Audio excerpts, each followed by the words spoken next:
Good evening. Well, today a big speech from Sir Keir Starmer, leader of the opposition Labour Party. And what did he tell us today? Well, he told us that he would stick to tough spending rules in order to give us economic stability.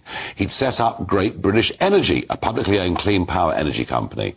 He'd cut NHS waiting lists by providing 40,000 more appointments each week, funded apparently by tackling tax avoidance and non-dom loopholes. He'd launch a border security command to stop the gangs arranging small boat crossings, and he'd provide another 6,500 neighbourhood police officers to reduce antisocial behaviour. And there'd be new penalties for offenders.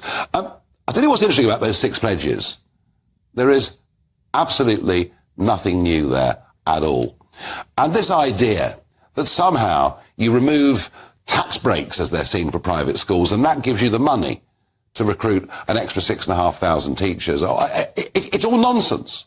It's all nonsense. Yet everybody in politics and the media keeps asking the question, how will you pay for it? And you would think literally that we take tax off one thing and give it directly to another. We don't. It's all baloney. Actually, all the money, whether it's tax, whatever form of tax it is, national insurance, all goes into a central pot. We don't have what is known as hypothecation of taxes. And anyway, we don't run balanced budgets either. So that bit of it I find insufferable, but don't worry, Rishi Sunak does exactly the same thing. He sat down after the speech with GB News' political editor, Christopher Hope, and the first question that Chris asked was about tax. Wherever we have said we will raise taxes, we've set out what we'll raise and what we'll spend the money on. So what you did hear this morning is that we're going to get rid of the tax break for private schools and use that money for the teachers we need in our state secondary schools. What you did hear is we're going to get rid of the non-dom status properly and use that money towards reducing waiting lists. The tax burden on people is as high as it's ever been under this government. This has been the tax rising government of all time. And then Chris Hope asked him, well, who do you support? Where's your consistency? What do you really stand for?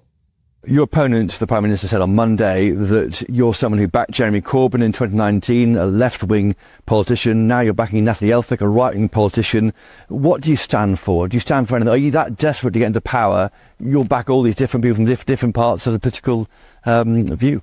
Well, I would gently remind the Prime Minister that Jeremy Corbyn will not stand as a Labour candidate at the next election. This is a changed Labour. You backed him in 90. He is not able to say the same about his predecessor, who smashed the economy, and working people are paying the price. If he was serious about the future, he would ensure that Liz Truss wasn't a candidate at the next election, but he's too weak to do that. So I've led from the front. I've changed my party. This is a party back in the service of working people. What we are now seeking, humbly seeking, is the opportunity to change the country and put the country back in the service of working people. And are you the heir to Tony Blair?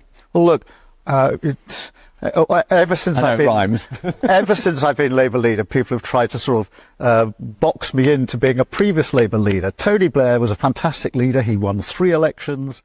Well, of course he's like Tony Blair. He's aping Tony Blair in absolutely every way. It was Blair back in 97 that came up with the 5-point pledge card. Compare and contrast the pictures of Blair with Starmer. There's Starmer today, walking around the stage very much as Blair would have done. Do you notice the shirt? The rolled-up shirt? And there's Tony Blair with his pledge card. So that's very, very similar. And have a look at this sleeves rolled-up image. That's Keir Starmer today. Let's go back to 1997. Oh, there's Tony Blair, and it's absolutely identical. Now, look, there is an argument that if you find a winning formula, you keep using it. But I just put this to you, folks. This is Blair without the flair. This is Blair. This is almost a charisma-free zone. But, crucially, does this win your vote? Farage at gbnews.com.